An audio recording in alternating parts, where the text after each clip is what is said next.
Well, let's start talking about the final chapter here, where we want to discuss the payout policy. How do investors get their money back? So again, the primary discussion here is distribution. How is this done? How much cash should be given? Should cash be given? When should it be given? We want to talk about in general how the process that companies go through in order to return money to its investors.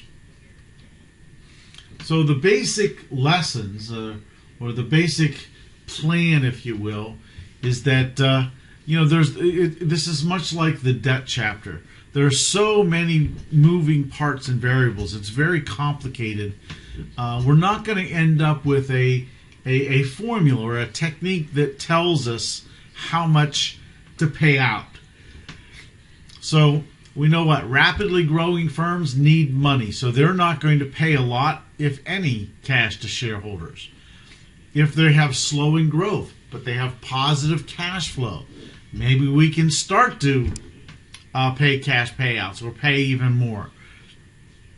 Slowing growth, though, isn't necessarily a positive impact for the company, right? We would like to have companies to have steady, positive growth, not slowing down types of things. We can make cash payouts one of two ways. We can pay them dividends, which means they remain owners, or we can buy back stock through stock share repurchases. Both of those are distributions, right? So in general, what we're going to find out is that when companies or when conditions are a little on the weak side, companies are willing to reduce the share are more willing to reduce share buybacks than to cut dividends. Managers in general want to maintain whatever the dividend is. They want to maintain that. They want to possibly put a little bit of growth to that, but they definitely don't want to reduce dividends. So how is this panned out over time? You can see from 1950 onward, seeing earnings in general have been growing and dividends have been generally been growing. Even through recessions, there haven't been tremendous downturns in dividends like there were downturns in earnings. So the statement that management tends to keep dividends moving is not doesn't seem to be out of line here. Now you'll see there was a big dip down here in 2006, 2010, this last little piece of recession. But I think that was generally just a message that when times were really, really bad, companies took the opportunity to reduce it because they could then blame the economy on any changes that they might want to make. What about P&G, right? P&G is very steady dividend growth. It's been growing quite rapidly, especially since 1984. There's been a massive increase in the dividends for P&G. So again, at least from perspective of this one company has seen steadily increasing dividends over time. What about repurchases? What about this the concept of buying back versus paying dividends? And what you can see here is that the dividends have been having a fairly steady growth, right? We have a nice steady growth slope here, but repurchases in general have been growing, and in times they've even started to exceed, most recently, the aggregate dividends paid out. So companies are buying back stock in greater proportions now, or in greater dollar amounts, than what they're actually paying out in dividends. So we've seen a little bit of a change, especially over the last, if you go back to 1991 on, there's a very steady growth pattern from there on out. So what about worldwide types of opportunities? A recent study of the payout policy for companies in 20 different countries found that share purchases have risen fairly dramatic, about 19%, and from 1999 to 2008. So in this that's one that's like 9 years, we've seen a 19% growth rate. So there is some evidence that we're seeing the concept of repurchasing stocks replacing the idea of distributing profits in the forms of dividends. So if a company buys back stocks, is that really a deal? Well, obviously, it's not just simply returning cash to shareholders, right? They're actually buying back the stock. Well, why would they want to buy back the stock? Most of the time, or a logical explanation could be, is that the managers of the company know something about the company. They know what the stock is really worth, and at this time, they think the stock is undervalued. So they're going to buy it back cheap, and then if the time turns around, they can later go out and reissue the stock at a higher price. Some newer research, might show that companies often use some creative financial reporting to push their earnings down maybe before they buy back, to push the stock price down. And again, obviously, when after the buyback has occurred, the price might bounce back. I'm not so sure exactly how that research falls over into a generalized statement. They have a question here. It says, do you agree that corporate managers would manipulate their stock's value prior to a buyback, or do you believe that corporations are more likely to initiate a buyback to enhance shareholder value? And my personal opinion is, if shareholders were to find out that management of a company was manipulating the value in order to get a buyback, that would be a huge form of disrespect, and shareholders wouldn't stand for that. That management team not only would likely lose their job where they're at, but it would be very difficult for them to have to get the support of more shareholders moving forward. Corporate managers typically don't try to fool investors very often. So what are the basic mechanics? Typically, at some form of a board of directors meeting, the board of directors gets together to decide if they're going to pay a dividend. If we've already had some precedents, then we just have to decide whether to keep that payment moving forward, or whether we need to make some adjustment. And again, usually at this point, it's fairly easy once we've already started to pay dividends to basically base it on recent performance and what we think cash flow is going to do in the future. Again, they rarely cut dividends unless they think the firm's ability to generate cash is in serious jeopardy. So they're not going to reduce dividends unless something catastrophic is going to or has happened. So what we find is that you can see that the red line here is the number of firms maintaining dividends. And of course, you can see since 2005, that number has dwindled a little bit. The number of firms increasing dividends, well, that actually hasn't gone necessarily down. It doesn't have steady upward growth. And of course, the number of firms decreasing dividends is at the very bottom.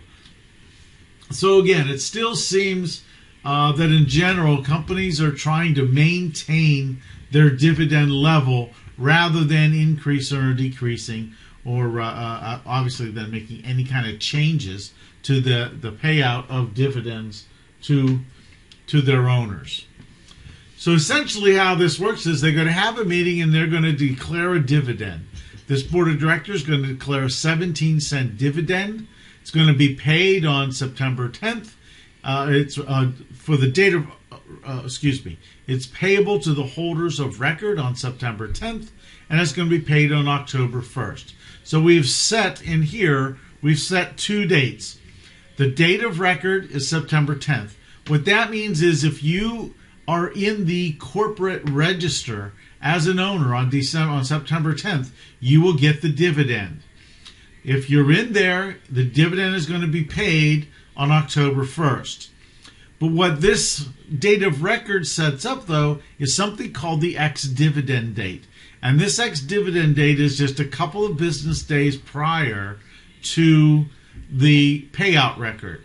And in this case, what it says is really it takes time to get information into the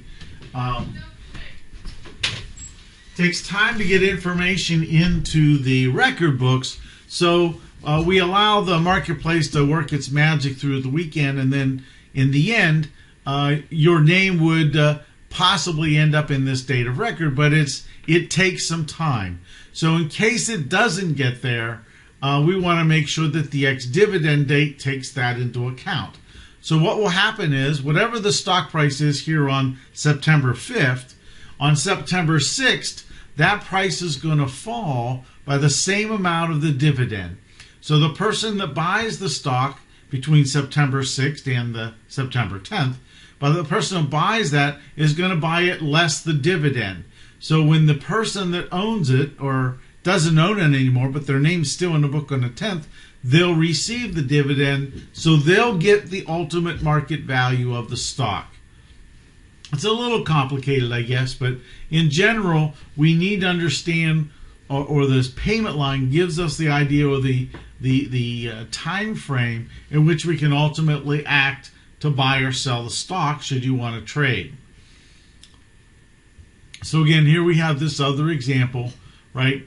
We announced the next quarterly cash dividend is going to be 17 cents, October 1st. Again, this is the timeline we just looked at. At the exact same time, Best Buy had 340 million odd shares of stock outstanding. So the total dividends for this company would be about $57 million. So it's a huge payout of cash. Obviously, before the dividend was declared, we had to understand what the key accounts of the firm were, right? So they had $680,000 of cash. There was no dividends payable. And then in the end, there was $3.3 million in retained earnings. So when the dividend was announced, right, of $58 million, right, we had to transfer some money into the dividends payable. These were in billions, by the way. So again, we had that $680 million in cash. The dividends payable was that $57 million. So then retained earnings still had 3.3. This is actually billions because you had to add the zeros. So there's obviously a lot of money in retained earnings and cash in order to make the payments for this particular dividend payout. When we actually paid that, of course, cash was charged, the retained earnings stayed the same, and of course dividends payable went to zero. So the net effect of declaring and paying the dividend was just to reduce the firm's total assets by about $58 million. So how do companies ultimately buy back stock? Right? So in this case, the most common method is through something called an open market share repurchase. So essentially, they just go to the stock market and buy back stock. That's the easiest way for them to work. Another way that they could do this is through something called a tender offer.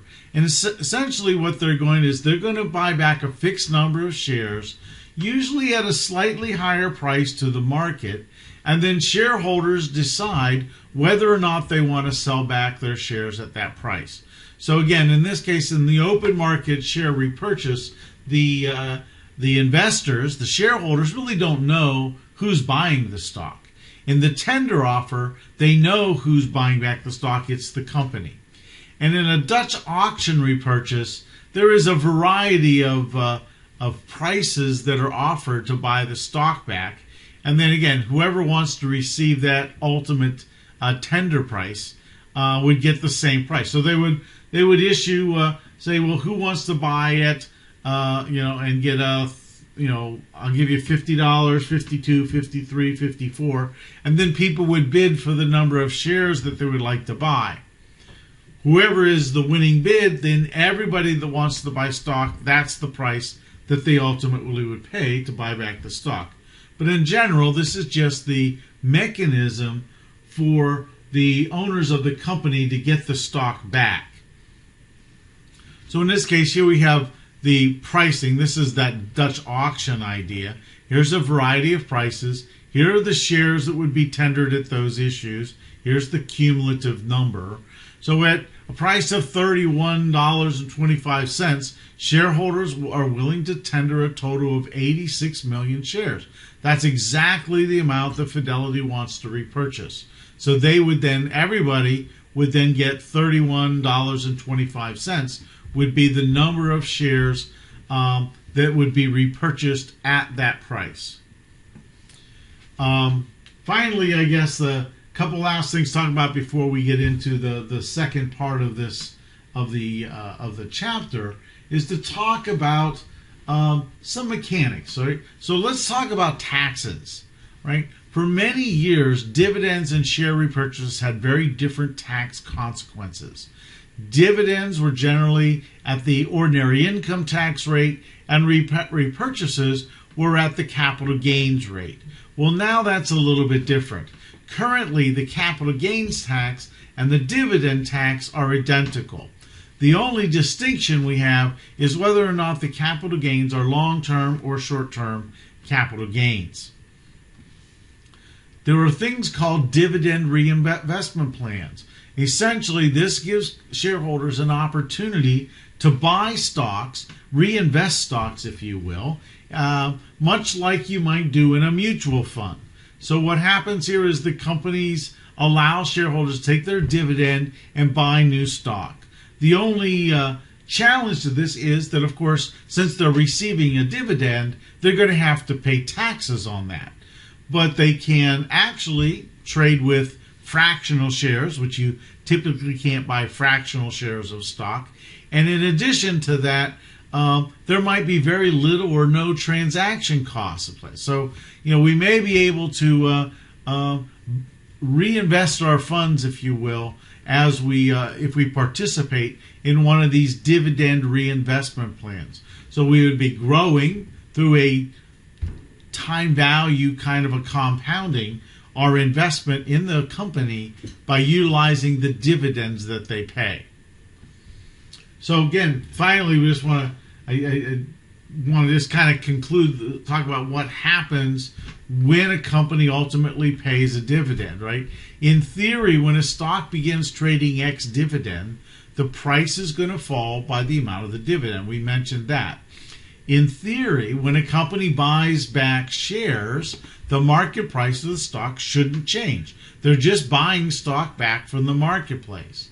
In practice, though, taxes and some other market imperfections may actually cause the stock share price to change in response to dividend payments or share repurchases. So theory says we know the price should move in certain directions, but in reality, there may be something different at work here. There may be some imperfections in the marketplace that actually cause prices to change. And that's what we want to talk about once we get to part 2, which is the different theories and the different payout policies, if you will, of how companies go about and pay dividends.